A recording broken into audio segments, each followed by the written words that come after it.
Məni sənsiz görüb büküldü hər gül. Gül bağı qəmimdən açmadı bir gül. Mənim saf eşqimə quşlar oxurdu. Həmin o gün səhər oxumadı bülbül.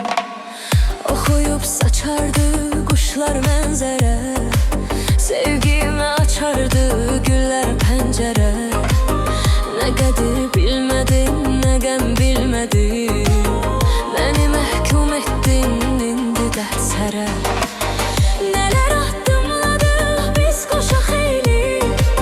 Sənsizliyə qəlbim olmadı meyli. Qovuşa bilmədi, olmadı qismət.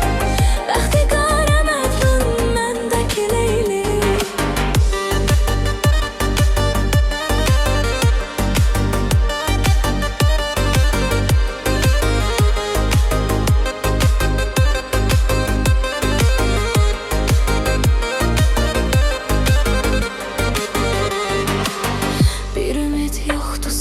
Qovuşmaq üçün, sənsiz bu halımı soruşmaq üçün. Günü gündən daha uzaqlaşırsan. Başa düşdüm məni unutmaq üçün.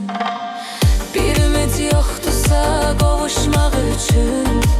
Sənsiz bu halımı soruşmaq üçün. Günü gündən daha uzaqlaşırsan. Başa düşdüm məni unutmaq üçün. Nələr addımladıq biz qoşa xeyli. Sənsizliyə qəlbim olmadı meyli. Qovuşa bilmədim.